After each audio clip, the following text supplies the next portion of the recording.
Bueno, muchas gracias a la organización, gracias por estar acá, por invitarme a que esté acá. La verdad que tengo un triple desafío. ¿Me escuchan bien atrás? ¿Sí? ¿No? Hola, hola. Voy a hablar de la evaluación, así que tengo que estar un poco autoritario. No, les decía que tengo un triple desafío. El primer desafío es decir algo diferente a lo que dijo Pablo. La verdad que fue una conferencia excelente. Y me va a venir muy bien la conferencia de Pablo para retomar algunos puntos y salvar algunos vacíos y hiatos conceptuales que me habían quedado en mi propia ponencia. Segundo, decir algo diferente para la gente que me escuchó este tiempo que he venido, el año pasado, algo distinto. Y tercero, lograr que ustedes en esta hora no se duerman y les dé ganas de estar aquí. Lo que voy a tratar de proponer es seguir pensando en la misma estructura conceptual y diríamos, yo diría hasta narrativa que planteó Pablo en relación a la historia de la evaluación y yo diría genealogía de la evaluación, recuperando los conceptos del autor que también mencionó Pablo, que es Michel Foucault. El título de la ponencia habla de esta situación que creo que es muy propia de nuestra modernidad, a través de la cual la evaluación se convirtió en una herramienta casi de carácter técnico profesional, separándola de los procesos de enseñanza, ¿no? De la parte pedagógica didáctica y de la intención de producir conocimientos o promover los aprendizajes.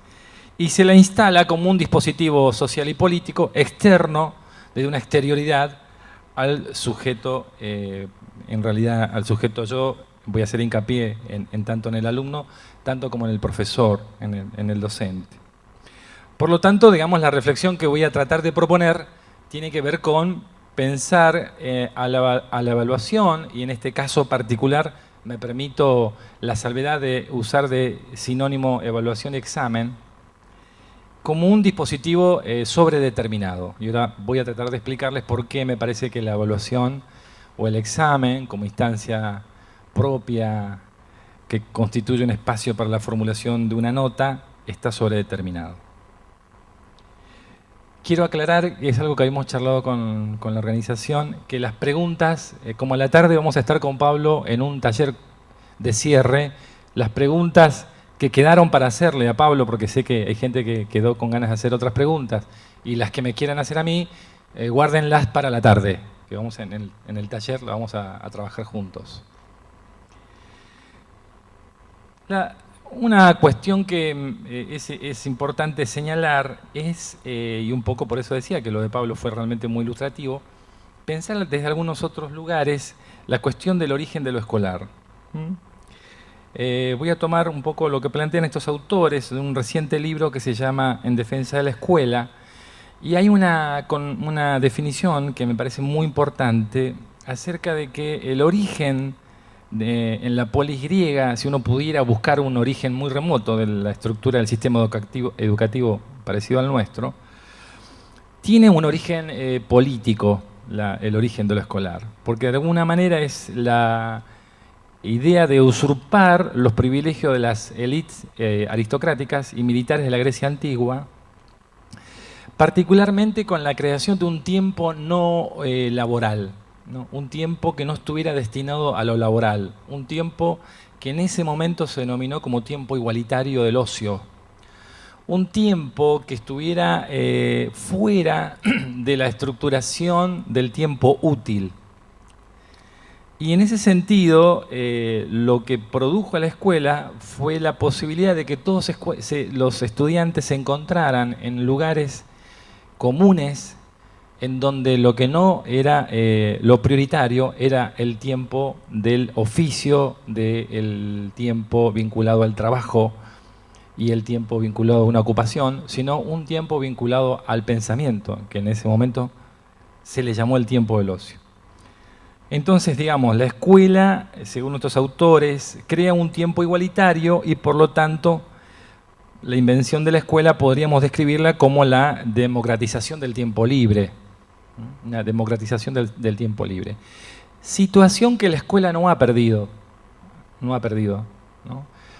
Después podemos discutir los permanentes mecanismos que existen desde algunos posicionamientos ideológicos y en algunos momentos institucionales para socavar ese tiempo libre de la escuela, ese tiempo dedicado al pensamiento, ese tiempo dedicado al intercambio de ese conocimiento de tipo creativo y provocador.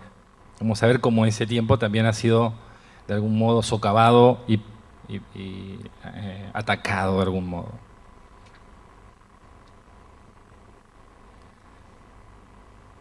Me voy a sostener en una definición del currículum porque yo creo que de alguna manera cuando uno piensa en el tiempo de la escuela moderna está pensando en el tiempo de una doble estructura, ¿no?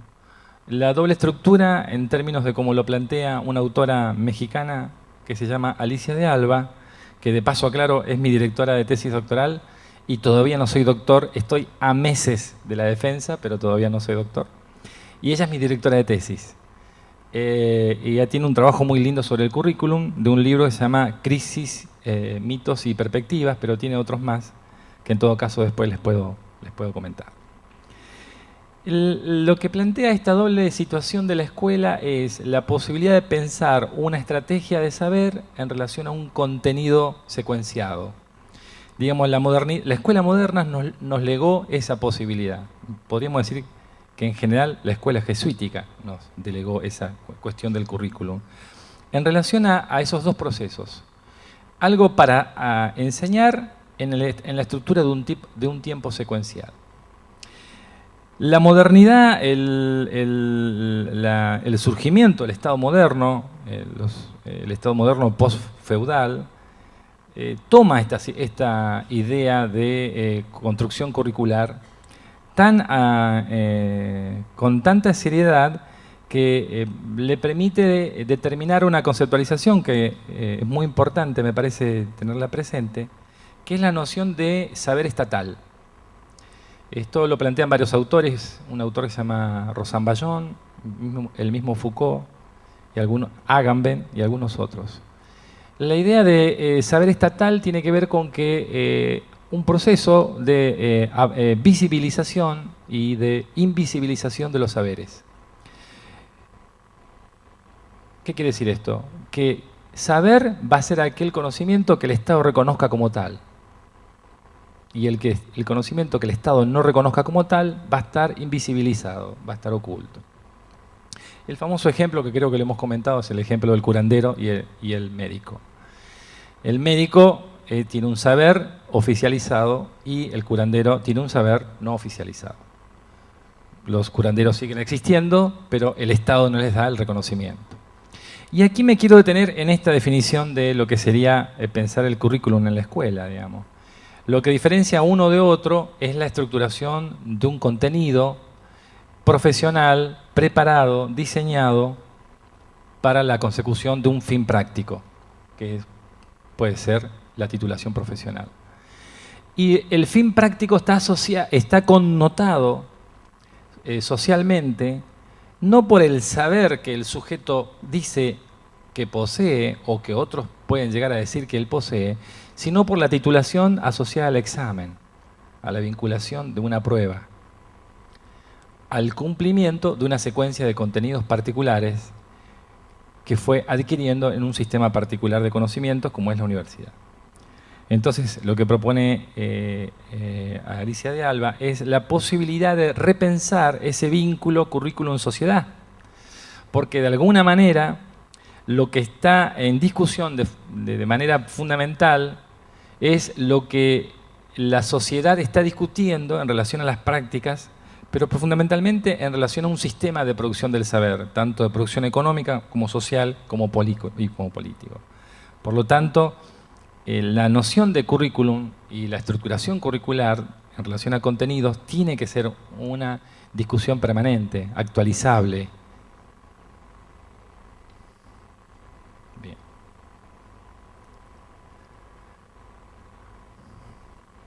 Quería señalar otro punto que también nos puede ayudar a pensar esta situación. Les decía al principio que hay alrededor del examen como un conflicto, ¿no?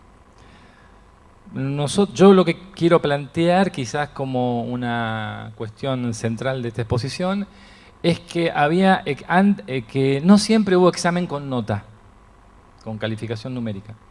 Y de hecho, me atrevo a decir, siguiendo varias investigaciones realizadas al respecto, que es una aparición reciente la calificación con nota. Y la segunda cuestión, como les decía, es que el examen está sobredeterminado. Se le pide al examen cuestiones que tienen que resolverse en otros ámbitos de los procesos de formación. Pablo ya un poco habló de este tema, ¿no? En algún sentido, cuando uno está pensando en esa sobredeterminación, está pensando en una serie de situaciones que tienen que ver con el orden social, institucional, familiar, personal. Pensemos, por ejemplo, la secuencia del tiempo laboral del docente. La escuela primaria permanece un tiempo, actúa con los alumnos, tiene un espacio que comparte. En la escuela secundaria ya no, ya se vuelve un docente que recorre las escuelas en relación a las horas que da y no a la propuesta que trabaja en general en la escuela. Y en la universidad ya la estructuración curricular también es parecida y la secuencia está pensada también desde otras lógicas. El tiempo laboral, la discusión de tiempo laboral, por ejemplo, es una cuestión que tendría que discutirse en las formas de pensar los formatos escolares. No está discutida. Hay cuestiones normativas, cuestiones curriculares sobre cómo debe pensarse el tiempo escolar, pero no el tiempo laboral del docente. Y entonces ese momento del espacio del docente con el alumno está mediado por esa singularidad de la relación, ¿no? En algún caso, como coordinador de una serie de saberes, y en otro caso, como coordinador de una serie de prácticas de conocimiento, la química, la biología, la matemática, el inglés. Entonces, en estricto sentido, podríamos decir que la noción de examen, ¿no?, se aborda desde cierto reduccionismo cada vez que se habla de examen, ¿no? Se ha perdido la posibilidad de recuperar alrededor de la noción de examen una cultura pedagógica. El examen no siempre fue un dispositivo de evaluación, o la evaluación no siempre fue un dispositivo separado de los procesos de enseñanza. De hecho, estaban asociados. Como bien decía Pablo, en la Edad Media la certificación de un conocimiento no pasaba por una prueba necesariamente numérica, sí pasaba por una exposición pública donde la persona era recomendada para que comente frente a un auditorio lo que había aprendido, pero se sabía que había aprendido, que conocía y que estaba demostrando un conocimiento que ya trabajaba alrededor de un campo de saberes. Era como una forma de puesta en escena de lo que se sabía. No era el examen que nosotros conocemos hoy. Entonces se ha perdido la posibilidad de pensar el examen desde la posibilidad de la pedagogía, recuperando qué se puede pensar para mejorar los procesos de saber, y se le ha puesto como un dispositivo particular, como una herramienta particular, sumamente profesionalizada. Y ahora vamos a ver por qué y en relación a qué situaciones.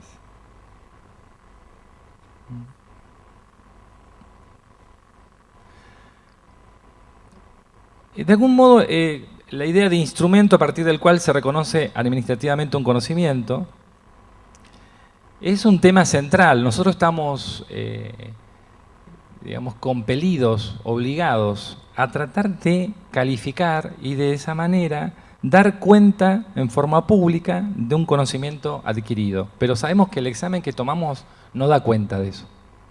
Sabemos que en algún sentido hay una ficción alrededor de esa situación. Y esa ficción la sostenemos de muy diversas maneras, ¿no? Siempre tratamos de repensar, como decía Pablo, una serie de situaciones muy disímiles. O sancionamos calificando o construimos calificaciones reflexivas y constructivas con el alumno. Pero el dilema aparece cuando tenemos que poner la nota. Con la nota aparece la ficción. Y aparece esta sensación de que estamos, de algún modo, no sabiendo muy bien qué hacemos y cómo pensamos esa calificación en relación a un rendimiento o a una evaluación. Yo les contaba, lo hemos hecho acá con las chicas de inglés, el trabajo de preguntarle al profesor que construya una descripción valorativa, normativa, conceptual de la calificación de 1 a 10. Y nos encontramos con el problema de que se les vuelve un problema calificar de 1 a 10. El 10 ya sabemos qué es, el 1 todo el mundo sabe qué es. Pero el 3, el 4, el 5, el 6, el 7 y el 8 genera un problema conceptual. Un enorme problema conceptual.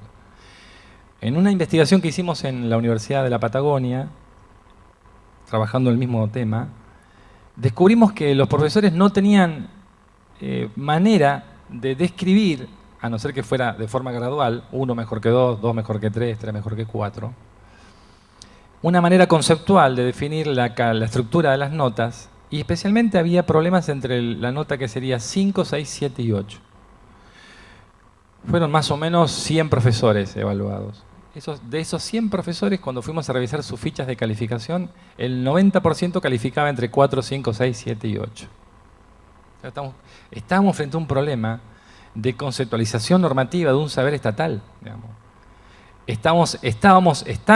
está acreditando un saber del que, del que finalmente no tenemos un acabado, podríamos decirlo entre comillas, control, ¿no? Por lo tanto, hay que ser claro con esto que el examen no indica realmente el saber del sujeto. Y por lo tanto el examen no está históricamente ligado al conocimiento, como decíamos anteriormente. Y ahí aparece la primera falla de la forma del saber, ¿no? Del saber del examen.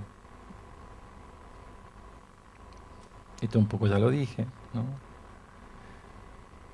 Entonces, en la didáctica al inicio, el examen forma parte del método, ¿no? Es un lugar de aprendizaje, no de verificación. Para nosotros hoy el examen es un lugar de verificación. Nos obligan a pensarlo así, a situarlo así. Por eso que le adjudicamos al examen una serie de situaciones que, como digo, están sobredeterminadas. Le pedimos a la prueba, al saber técnico, al saber tecnológico, le pedimos la solución de toda la situación. Hay una película de reciente salida, que fue de 2013, no me acuerdo en este momento el nombre, que es la historia de un personaje que se enamora de una computadora, ¿no? Her, ¿no? Sí, ella, ¿no? Es una película muy interesante que muestra esta situación de la conexión del hombre con la tecnología, donde la tecnología cubre, no en términos ya colectivos, porque todas las películas que trabajaban la cuestión de la tecnología tenían que ver siempre con utopías o distopías sociales. En este caso es un sujeto que compra una computadora que está diseñada para él. Y se enamora de la computadora y la computadora se enamora de él. Y entonces le cubre todas las necesidades, le empieza a cubrir poco a poco todas las necesidades humanas, culturales, le resuelve los problemas éticos y lo ayuda a encontrarse en su vida. Hasta que descubre que la computadora se había ampliado y tenía muchos otros hombres a los que les hacía el mismo servicio. Entonces vuelve a entrar en crisis. Hay como una necesidad de poner a cada uno en su lugar. Esa es la idea del examen, ¿no? El examen como que nos da la posibilidad de conectar con una tecnología primaria, que es el número como tecnología, al sujeto en una situación de posición. Esa situación de posición es básicamente una definición que nos da cierta tranquilidad conceptual. Es un 8 caminando, un 7, un 6. Y esto es muy claro, porque no ocurre en otros planos de lo social. Cuando uno va al médico, uno le dice, doctor, ¿cómo estoy de la osteoporosis? Y está un 6. No dice eso. ¿Cómo están mis pulmones? Y sus pulmones están un 9. No nos dicen eso, ¿no? Yo comento todo esto porque con mi mamá ando haciendo esos trámites, ¿no? ¿Cómo estoy, doctor? Los pulmones, la osteoporosis, etc. El doctor, de hecho, le llevamos los análisis para que los decodifique, ¿no? Los lea en términos sociales, ¿no? Y uno lo mira al médico para que cuando le dé el dictamen al abuelo, le guiñamos un ojo para que no exagere, ¿no? Que trate de ser contemplativo. O sea, que lo connota socialmente a esa descripción. Pero en la calificación nosotros estamos obligados a poner un número. La relación, el imaginario que hay allí es un imaginario tecnológico, que es la posibilidad de que una exterioridad, en términos de una calificación, ponga al sujeto en un lugar de posición. Esto no es nuevo. Esto obviamente tiene que ver con el inicio de la estadística, a fines del siglo XIX, en Alemania. La posibilidad de pensar cómo ubicar al sujeto en un sistema de posiciones sociales. Hay un libro muy interesante, se llama Seguridad, Territorio y Población, de Foucault, Michel Foucault, donde describe el procedimiento de la estadística en las políticas públicas del Estado. Entonces, ya no es tanto lo que uno puede llegar a desear o de alguna manera puede llegar a aceptar, sino que el examen pasa a ser un sistema de lo que uno puede llegar a tolerar, según este autor. La estadística nos pone en situación de medir los comportamientos sociales en relación a la tolerancia de los actores. Voy a dar un ejemplo porque si bien está oscuro, veo que todos me están mirando con los ojos grandes. Un ejemplo es, bueno, ¿cuánta violencia va a aceptar la sociedad? Y probemos. No podemos meter a todos presos, como decía recién Pablo, ¿no? La noción de panóptico, esta nueva noción que sería un tipo de vigilancia mucho más sociopolítica, que está asociada a la idea de dispositivo. En realidad Foucault le llama biopolítica esto. Es la idea de que ya no hace falta poner limitar bajo una estricta cuadrícula lo social. Simplemente vamos a tratar de trabajar con lo que los sujetos pueden llegar a tolerar o dejar de tolerar. Entonces ahí tenemos la noción de comportamiento promedio. Yo estoy acostumbrado a, cuando hemos hecho muchas entrevistas sobre esto, ¿por qué siempre tus calificaciones promedio? Yo miro las fichas de calificación, especialmente en las materias que investigamos, que tienen entre 300 y 250 alumnos. ¿Por qué en tus exámenes apruebas siempre, casi siempre vengo viendo que todos estos años el 45% desaprueba y el otro 35% aprueba, claro. Y a veces es 50 y 50, o 40 y 60. No, dice, porque es un comportamiento promedio. Yo más o menos sé, ya tengo claro, me han dicho los profesores, que de 10, 4 desaprueban en las mejores épocas. Y si no, al revés. Hay años en que ocurre, no es que yo lo promocione, aprueban 4 de 10. ¿No? Es un comportamiento promedio. Porque de algún modo, si yo llego a aprobar a todos, tampoco quedo bien prestigiado, ¿no? Qué fácil que es la materia de Muriete. Todo el mundo aprueba. La idea del comportamiento promedio tiene que ver con esta tendencia a la estadística, a ver hasta qué cosa podemos tolerar. Y en ese sentido, puedo usar ejemplos mucho más drásticos, digamos, la violencia social. Bueno, ¿cuántos motochorros vamos a permitir? Digamos? Y lo que la gente esté dispuesta a tolerar. Y lo veremos a través de las manifestaciones. Mientras tanto, vamos a permitir que eso suceda. Porque no hay ningún mecanismo preparado para trabajar sobre ese tema. Va surgiendo a medida que acontecen los sucesos. Lo mismo con la cuestión salarial, ¿no? Cuando uno ve los gremialistas que discuten y piden aumento de salario, siempre piden el aumento de salario asociado a la canasta familiar, ¿no?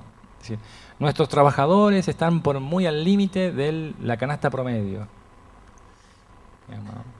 Es interesante porque están midiendo un comportamiento promedio, o sea, cuánto podemos tolerar de falta de dinero. Esa situación conlleva en el examen a esa misma historia. La historia de que hay una situación de posición en relación a la nota que comporta una cuestión tecnológica por un lado y una cuestión biopolítica por el otro. Digamos. ¿En qué momento yo puedo pensar que el sujeto va a tolerar la calificación que le estoy ofreciendo?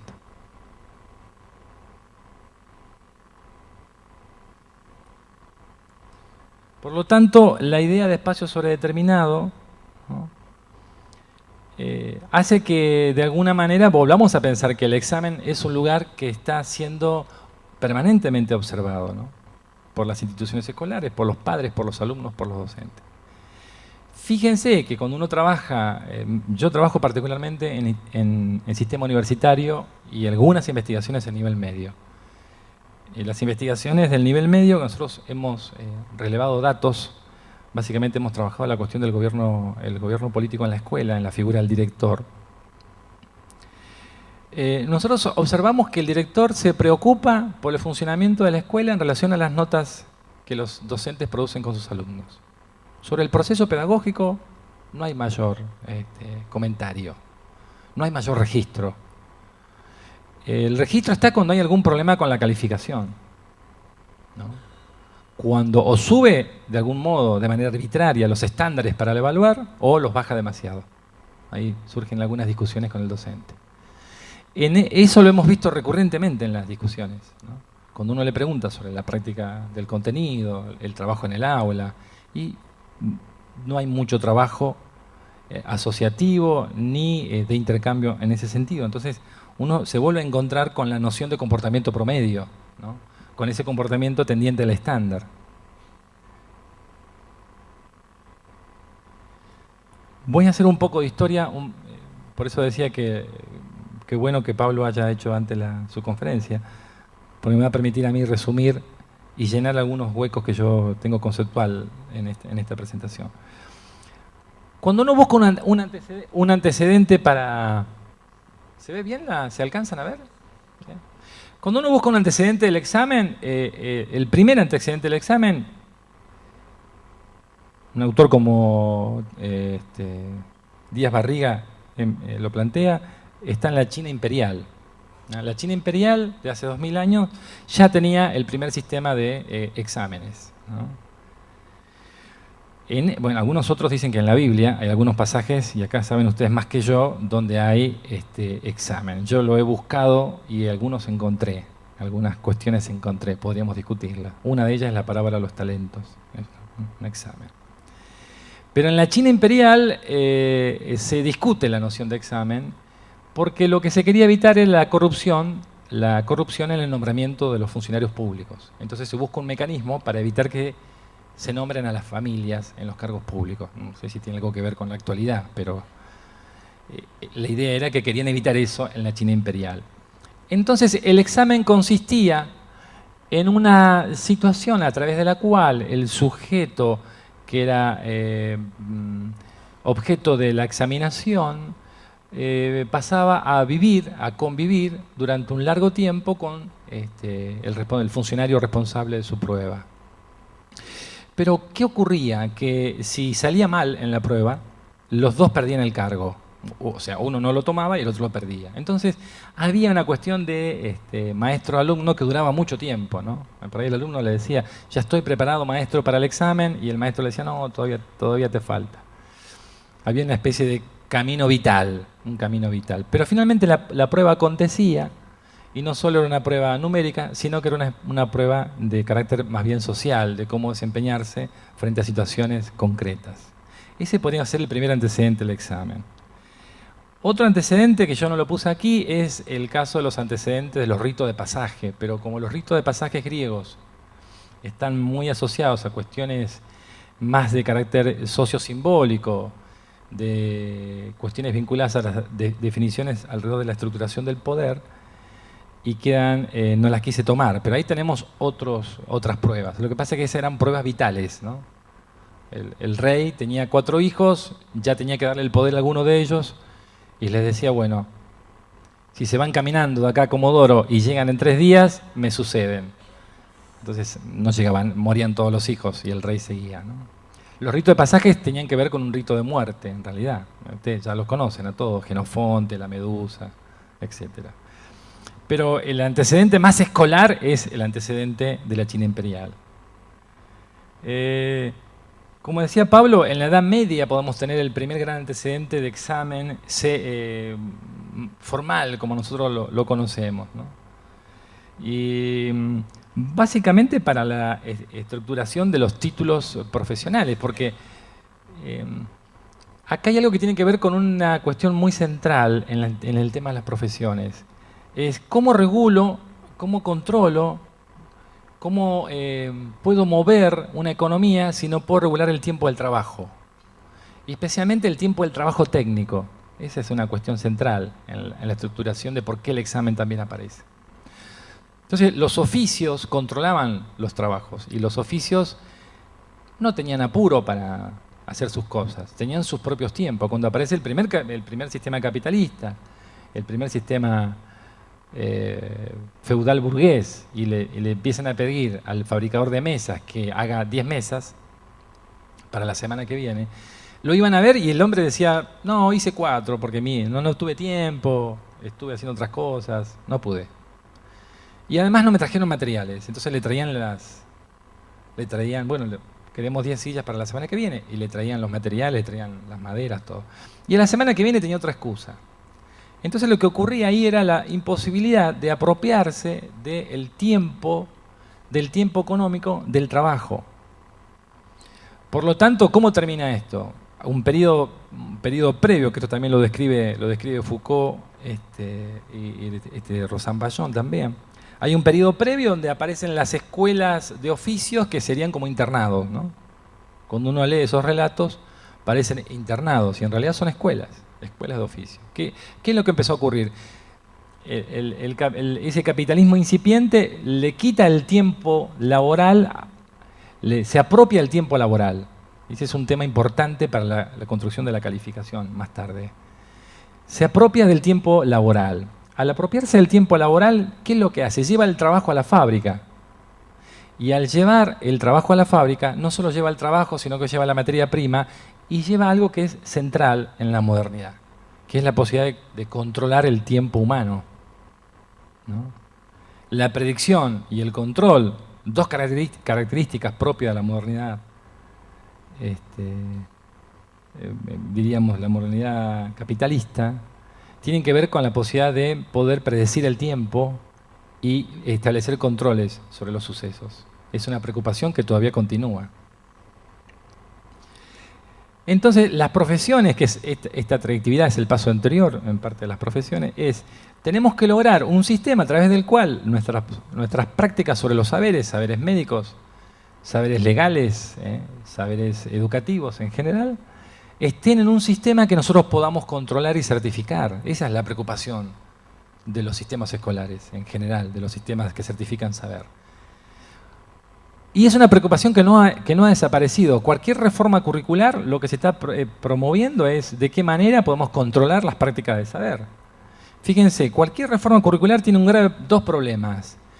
¿Cómo actualizo las competencias, las nuevas prácticas que pueden llegar a aparecer? Y luego, ¿cómo las estructura a través de un currículum? ¿No? Esa estructuración curricular es fundamental. De alguna manera lo que se produce es el control del tiempo laboral. Y el control del tiempo laboral produce la idea de predicción y control. Entonces, ¿a qué estamos llegando? Y estamos llegando al control del tiempo individual. Al control del tiempo individual. Ya no es el artesano manejando el tiempo del trabajo. Ahora es el artesano en un espacio de tiempo de trabajo, que es diferente. El artesano es una persona en la máquina, como decía Pablo con la película de Tiempos Modernos, que resume qué ha ocurrido con ese proceso, ¿no? Finalmente. Y entonces, de alguna manera, aparece la noción de que la graduación es una certificación que tiene que ver con una ocupación y un tiempo en el sistema de producción, que es lo que ha aparecido ahora con la noción de competencias en las escuelas, ¿no? La idea que las escuelas y las competencias. ¿No? Es algo bien.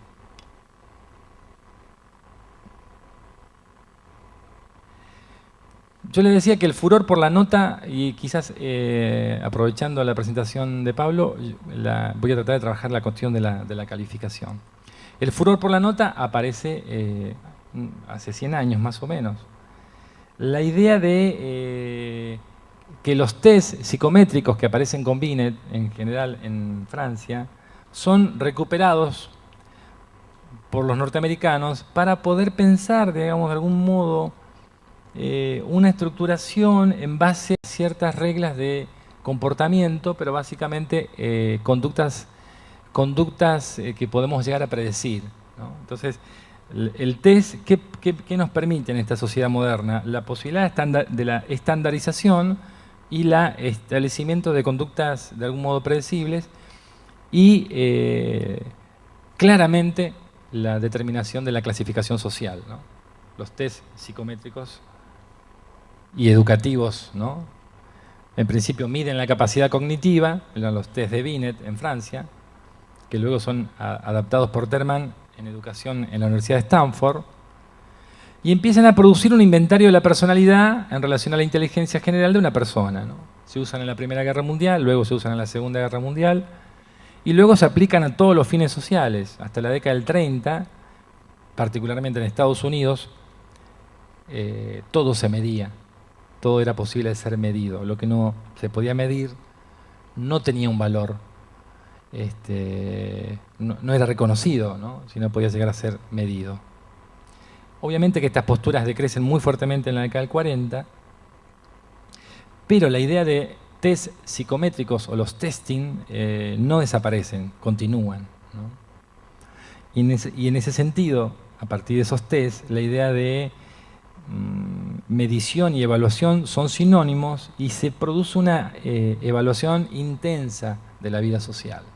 Control del tiempo del trabajo, control del tiempo de la producción de una actividad y fundamentalmente control del tiempo en que se produce una actividad calificable.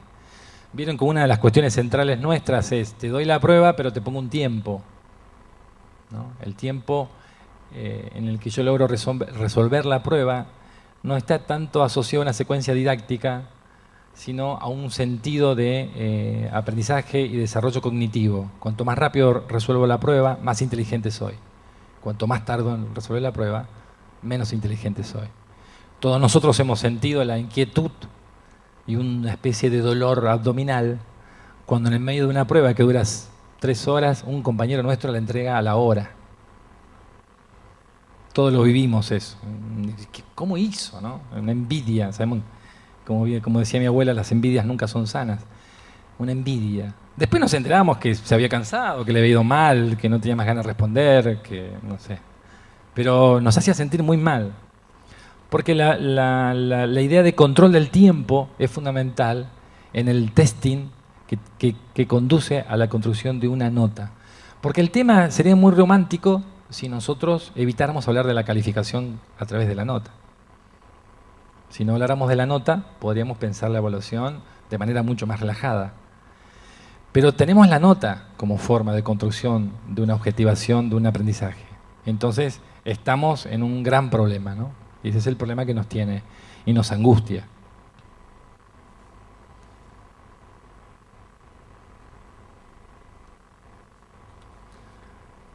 Luego, estoy tratando de hacer un poco el resumen de la idea de la historia ya no de la evaluación como hizo Pablo, sino el tema de la historia de la calificación. Con Tyler, también en la gran reforma de Tyler, él propone, digamos, una solución de la elaboración de taxonomías, ¿no?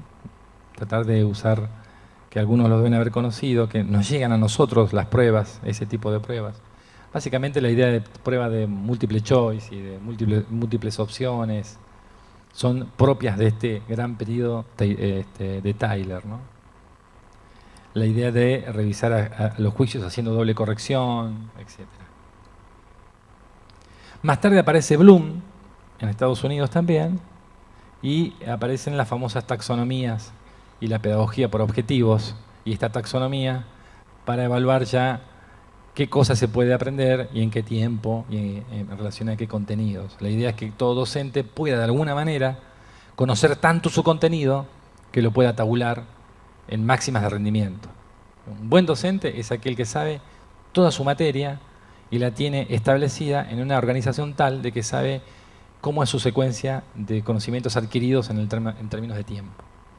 Un mal docente es aquel que no hace eso con el programa, diría Bloom. O sea, todos nosotros. A partir de los 60 en adelante se amplía el concepto de evaluación, ¿no? Y de algún modo se empieza a pensar en el alumno como si fuera un producto, ¿no? Y aparece la idea de que el evaluador tiene que tener otras herramientas para pensar esa evaluación que está asociada a la complejidad del alumno. Y a partir de allí tenemos me parece a mí, la ampliación del control sobre el sujeto estudiantil. Ya no solo lo mido a través de una prueba, sino que lo mido a través de sus reacciones. Aparece la psicología de la conducta, estableciendo una de complementariedad con los test, donde yo evalúo su comportamiento, su cara, su vestimenta, su manera de sentarse, su cansancio. ¿Cuántos de nosotros, yo ahora mismo podría hacer una calificación numérica aquí, mide la calificación en relación a las posturas de las personas, ¿no? De los alumnos? Si están durmiendo, listo, no me está escuchando, lo descalifico, ¿no? Toda la cuestión que tiene que ver, bueno, eso se lo planteaba en este momento como una serie de modelos de clasificación y tabulación. Pensando en un cuadro que plantean dos autores que son antropólogos en realidad, que se llaman Guba y Lincoln, ellos plantean como una historia del examen a partir de lo que denominan las 4 generaciones, ¿no?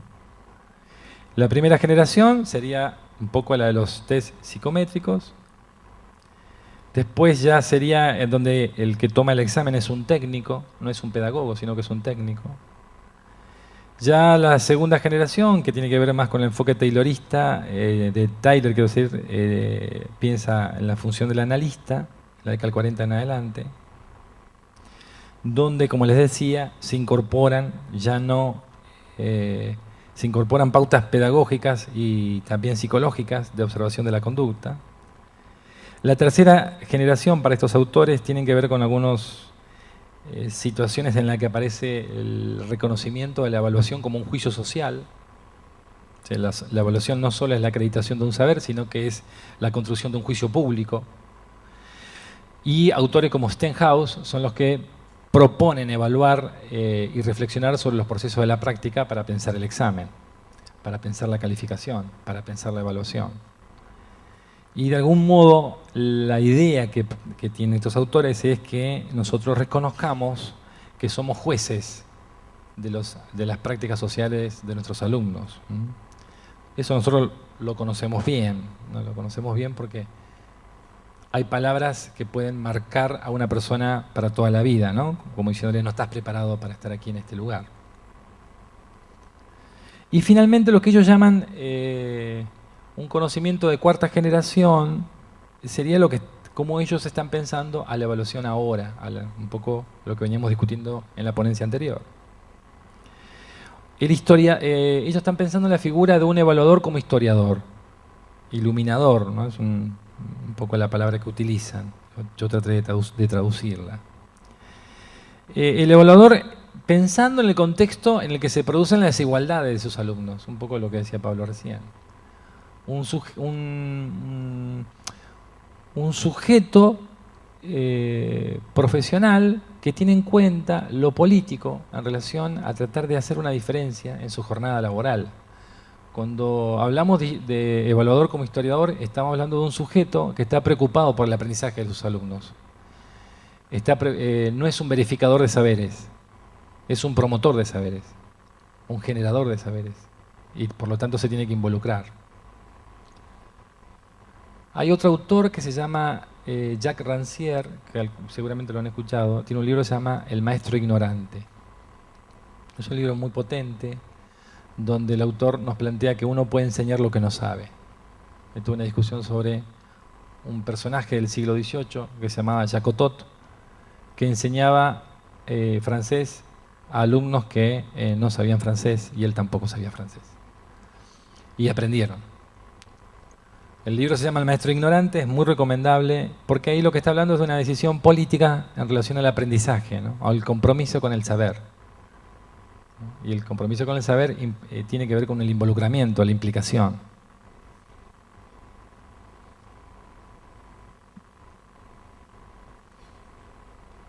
Bien, no sé cómo voy de tiempo, vamos bien.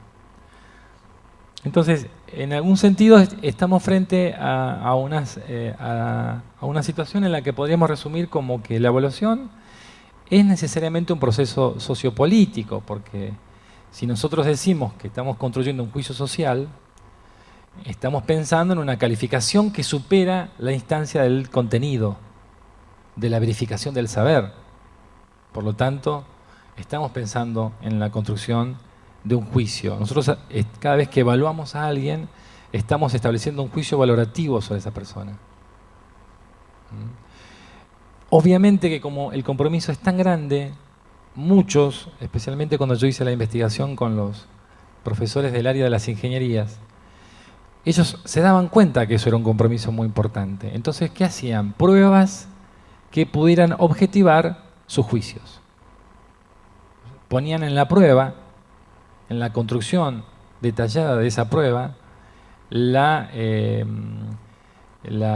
instancia a través de la cual el alumno era el que aprobaba o desaprobaba. O sea, no era él, sino que era la prueba. Un grado de objetividad. No era el profesor el que desaprobaba, sino que era el alumno que se desaprobaba a sí mismo al no superar la prueba.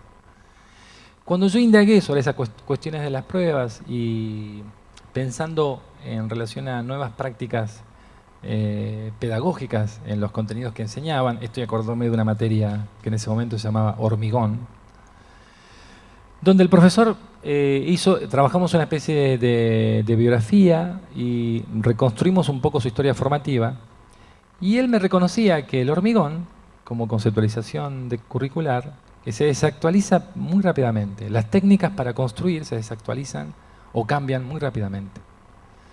Él se había recibido hacía 40 años y todo lo que había aprendido no servía para nada. No alcanzaba ni siquiera para un capítulo introductorio de su programa. Y estuvo todo el tiempo cambiando sus programas. Entonces él me decía que la cuestión del hormigón era una cuestión que había que ir evaluándola constantemente y que era una actividad absolutamente creativa. No sé si conocen algo son ingenieros alguno o conocen algo de construcción. Que él me decía, el hormigón se asocia con lo que se llama cálculo estructural. El cálculo estructural me da la medición que alguien necesita para construir un edificio. Y ahí vemos en el cálculo estructural que va necesitando. Pero los materiales cambian, se modifican con el calor, no siempre se comportan de la misma manera, etc. Ahora, cuando él construía sus pruebas, eran las pruebas más objetivas del mundo, ¿no?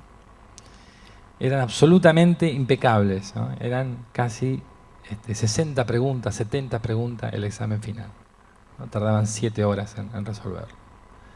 Donde había un recorrido puntilloso y exacto sobre cada comportamiento posible en términos de una teoría, que nunca ocurría, pero bueno, estaban pensadas ahí.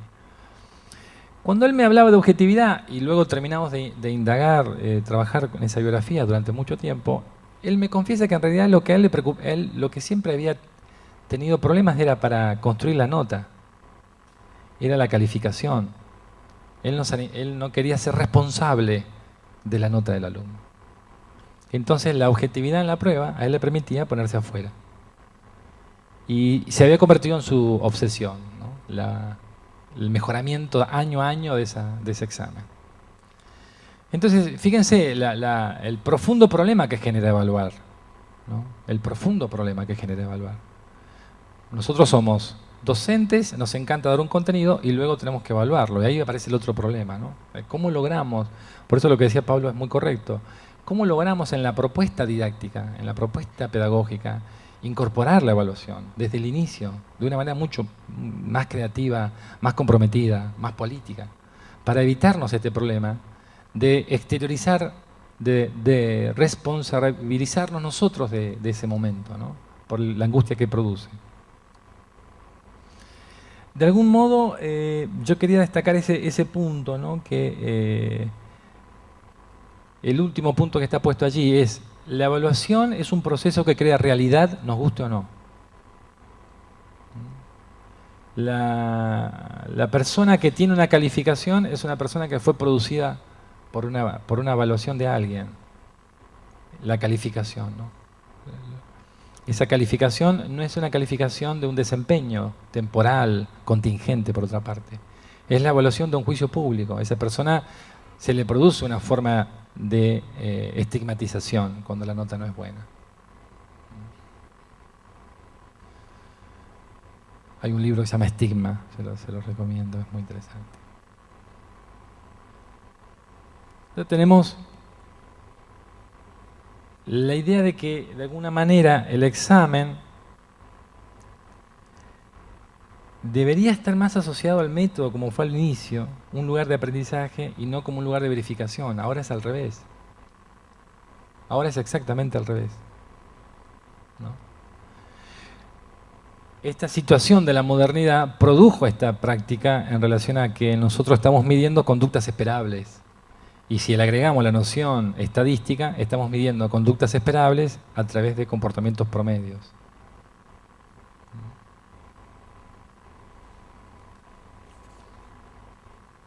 ¿Vamos bien hasta acá? ¿Van siguiendo? ¿Sí? Los veo todos muy serios, así que me estoy asustando.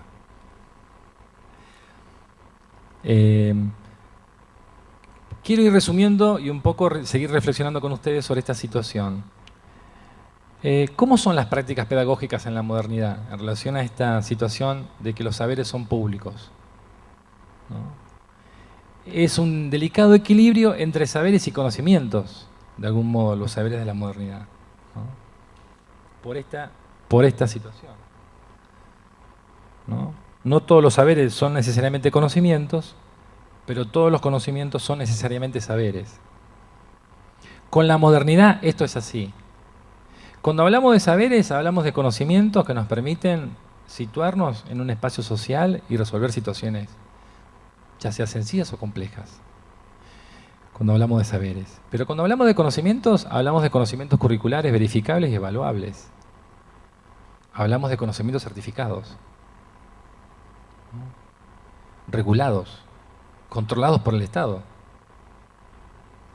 Entonces, la práctica pedagógica de la modernidad nos induce a pensar que de alguna manera estamos frente a un problema en relación a las cuestiones que tienen que ver con esa idea profunda de transformación de los conocimientos en la sociedad. Porque el docente está con una propuesta curricular que tiene que desarrollar allí. Y tiene que usar su máxima creatividad para que ese conocimiento el alumno lo pueda adquirir, y lo pueda adquirir de manera competente. Pero esos conocimientos, de alguna manera, en base a la racionalidad científica, no son conocimientos que se pueden discutir y se pueden pensar de cualquier manera. Están pensados de una manera particular, bajo la estructuración de lo que se conoce como forma moderna de la racionalidad, que es la forma científica. Ustedes me dirán, ¿habían otras formas de racionalidad? ¿Existen otras formas de racionalidad? De los saberes y de las prácticas, y sí, existen. Pero la ciencia les ganó a todas. La forma del pensamiento científico les ganó a todas las formas de racionalidad anteriores. ¿Desaparecieron? No, evidentemente las otras formas no desaparecieron. Permanecen y son parte de nuestra cultura y de nuestras creencias. Pero la ciencia como sistema de organización es el sistema de creencia de la modernidad. El conocimiento verificable, explicitado en una teoría, el conocimiento conceptual. Ese conocimiento que es propio de la modernidad es el que se trabaja en la estructuración del currículum. Entonces, las prácticas pedagógicas en la modernidad están centradas, yo diría, exclusivamente en los saberes estatales. ¿Por qué aclaro esto? Porque el examen sería el corolario de esa estrategia. La noción de examen, la verificación de ese saber. Es necesariamente el cierre de ese proceso.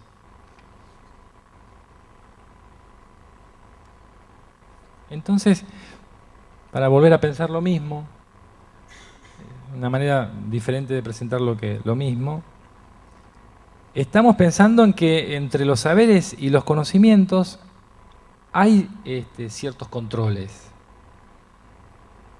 ¿Con esto qué quiero decir? ¿Hay saberes que pugnan por estar reconocidos en las currículas? Sí, hay saberes que pugnan permanentemente por ser reconocidos por la estructura del currículum. ¿Siempre se los reconoce? No necesariamente. Están en la cola muchos de ellos. Muchos no van a entrar nunca. ¿Hay disputas alrededor de eso? Sí. ¿Hay poderes? Sí. ¿Hay estrategias? Sí. Bueno, todos conocen el texto de Kuhn, de Thomas Kuhn. La estructura de revoluciones científicas, la noción de paradigma, explica este proceso.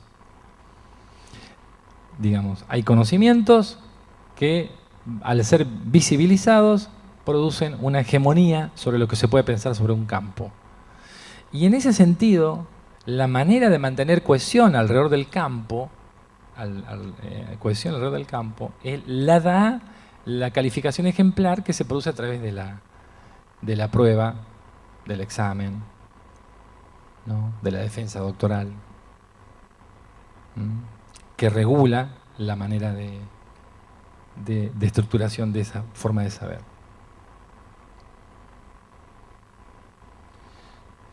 Yo pienso, un poco para ir cerrando, la idea de dispositivo de la evaluación, ¿no?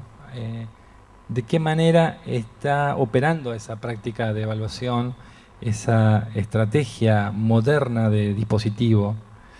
Cuando hablo de dispositivo me estoy refiriendo a la noción de dispositivo de Foucault, en relación a que el dispositivo no solo son prácticas, sino que son también discursos, ¿no? Foucault, en ese sentido, el mismo autor fue avanzando, porque al principio él hablaba solo de prácticas discursivas y luego agregó la noción de dispositivo para incorporar la idea de que un dispositivo son prácticas discursivas y no discursivas, ¿no? Es una serie de articulaciones a través de las cuales nosotros mantenemos cohesionado cierta práctica, ciertas áreas del saber y de lo social. La escuela, con toda su articulación, es un fuerte dispositivo discursivo y no discursivo en general. Entonces, la noción de dispositivo está pensada allí a partir de algunas situaciones, ¿no? La primera es esta idea, yo pensaba, la idea de discutir, de traducir saberes a prácticas, ¿no? Cómo hacer ese tratamiento de convertir los saberes en prácticas. La idea de práctica, en ese caso, y la idea de saber, están obviamente mediadas por la noción de conocimiento, saber público, ¿no? En una segunda dimensión, que esto es bastante común, es que nosotros está pensada la idea de investigación como aquel lugar que certifica, decía yo recién, los saberes que se convierten en conocimientos y que de alguna manera obligan al docente a rearticular su proceso formativo en relación a la investigación. Yo he escuchado bastante en las pedagogías de la formación de los institutos de formación docente que el docente investigue su propia práctica. Bueno, es un tema a discutir, ¿no? Está en discusión ese tema. Hay que ser investigador de tu propia práctica. Sin las herramientas científicas para investigar la propia práctica, se hace difícil pensar la posibilidad de ser un investigador de la propia práctica. Y además, cuando apenas estoy adquiriendo los conocimientos mínimos para poder estar en clase, pensar en convertir al docente en un investigador también es otro gran problema, ¿no? Porque estamos hablando casi de otra práctica profesional. Y después, este dispositivo también hace mucho hincapié en las estrategias didácticas pedagógicas en las que el examen está fuertemente en el meollo del debate, ¿no? Y finalmente la traducción de prácticas o de prácticas saberes a problemas, ¿no? Cómo traducir, cómo lograr que el alumno pueda describir esos saberes en un contexto de una práctica cotidiana.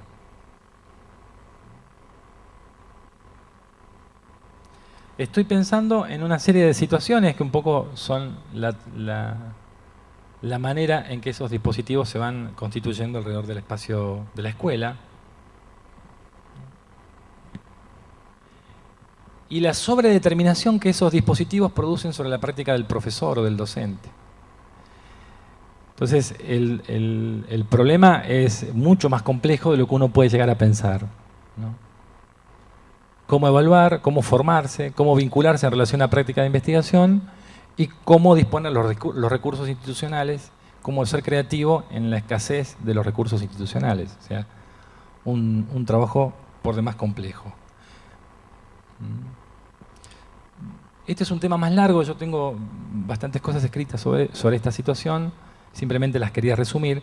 Yo les llamé a cada una de estas cuestiones dispositivos, ¿no? Que se producen en las prácticas pedagógicas modernas en relación fundamentalmente a la práctica docente. El dispositivo de la formación continua, el dispositivo de la evaluación continua, el dispositivo de la acreditación continua y el dispositivo de la reforma continua, ¿no? Yo esto particularmente lo he observado en la universidad, por eso les digo que mi trabajo fundamentalmente tiene que ver con el espacio universitario, y en algunas experiencias de nivel medio, pero un docente universitario está muy sometido a este tipo de situaciones y tensiones. Con lo que les quiero mostrar es que el dispositivo del examen no solo está centrado en la calificación del alumno, sino en la calificación del docente, en la calificación de la institución, en la construcción de un mérito, en la construcción de la noción de reconocimiento. O sea, se ha instalado de una manera que se articula alrededor de lo que podríamos llamar juicios sociales de la formación, ¿no? Un tema que es muy importante. Un dispositivo laboral, un dispositivo pedagógico, un dispositivo curricular y un dispositivo institucional. Cuando hablo de dispositivo institucional, doy un ejemplo muy concreto que suele pasar mucho en las escuelas secundarias y también en la universidad. Yo me he encontrado con profesores que exigen más de la cuenta en un tema particular. Voy a dar un ejemplo, el de Física 1, de estos profesores que estuve investigando. ¿Por qué le exigís que tengan este contenido sabido si es un contenido que se va a conectar con el Física 2? Y se podría desarrollar mejor en ese nivel y vos podrías terminar de desarrollar este otro contenido. No, ¿sabes por qué lo hago? Porque este tema, como estos 3 temas, lo vuelve a ver el de Física 2, como me toma el pelo. Yo he escuchado comentarios de que dice que no lo enseño bien. Lo enseño todo lo mejor que puedo para que él tenga problemas para que enseñarlo después, para que enseñe algo diferente y para que sepa que yo manejo el tema. Entonces, ahí hay una especie de control entre las propias prácticas profesionales, entre los propios profesores en el espacio de una estructuración curricular, ¿no? Es un dispositivo institucional que tiene que ver con la transmisión de cómo soy evaluado, ya no por la institución, ya no por mis alumnos, sino por mis colegas. Eso ocurre bastante. Nosotros hicimos algunos mapas conceptuales y de relaciones en relación a materias y descubrimos una serie de situaciones muy vinculadas a esa situación, ¿no? Y un poco era para pensar esa situación. Y el dispositivo pedagógico, creo que algo lo hablamos el año pasado, lo estamos trabajando, porque inclusive estamos haciendo investigación sobre este tema con un grupo de docentes. Es el problema que tiene el docente, que no tiene conocimientos sobre estrategias para enseñar ni para evaluar, ¿no? No puede vincular su contenido a estrategias pedagógicas. Y entonces, bueno, en la universidad se han desarrollado una serie de experiencias vinculadas a cursos y experiencias nivelatorias y formativas en relación a procesos de formación docente, introducción a la práctica de la formación docente, etcétera, para tratar de discutir estas problemáticas. Pero hay un gran problema, yo especialmente lo he visto en las ingenierías y en las ciencias naturales. El tema es cómo trabajar un contenido en relación a una traducción pedagógica. Es un gran problema, un gran problema. Porque el problema del contenido allí está pensado desde la disciplina, de lo que se debería saber, no de lo que se debería enseñar. Y finalmente, el examen está pensado sobre competencias observables, en la mayoría de los casos. De alguna manera, me parece que todos los casos que nosotros estuvimos investigando terminan con el mismo problema con el que empecé este debate, ¿no? La evaluación está sobredeterminada. El examen está sobredeterminado. Y está sobredeterminado no solo por todas las connotaciones que tiene, sino me parece por la cuestión de la calificación numérica, ¿no? La discusión sobre lo que pasa con la calificación numérica. Y es un problema que tendremos que discutir. No tengo soluciones para el problema, pero sí creo que lo tenemos que plantear y discutir. Y con esto cierro, porque yo he visto y me sonrío de la capacidad creativa que tienen los profesores a la hora de la calificación. Es una capacidad que en realidad podrían escribir varias novelas, ¿no? De cómo argumentan. Es muy creativo, es muy creativo el espacio de la construcción de la nota. Digo, porque por otro lado, la construcción de la nota termina siendo un espacio de creatividad pura, ¿no? Es como un salto al vacío. Bueno, finalmente, ¿qué nota le pongo, no? Para el pensamiento lógico formal sería un salto abductivo, ¿no? Inductivo, deductivo y finalmente un salto abductivo, que sería un salto donde yo me arriesgo, ¿no? Es como el médico, ¿no? Que uno lo va a ver y le pregunta, ¿qué tengo, doctor? ¿No? Eso siempre lo hemos planteado. Y el doctor dice, no sé qué tiene, dígame los síntomas. Entonces uno le empieza a contar los síntomas y el doctor, sin hacer ninguna mediación técnica, o sea, sin hacer ningún análisis, larga una interpretación y está resfriado, ¿no? Y uno se pone contento. Yo particularmente me empiezo a curar cada vez que me dicen eso. Empiezo, tiene razón. El docente cuando evalúa hace el mismo proceso.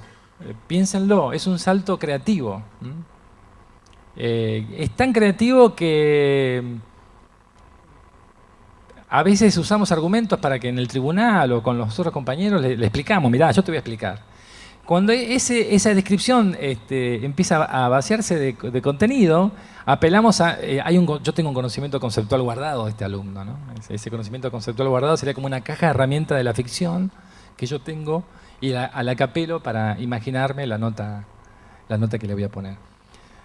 Bueno, nada, con esto quería terminar y quería agradecerles la invitación y decirles que mi preocupación por el examen y por las evaluaciones es una preocupación que ya va a tener 15 años, es un tema al que me he dedicado bastante, he investigado sobre el tema y siempre sigo pensando que una cuestión es fundamental.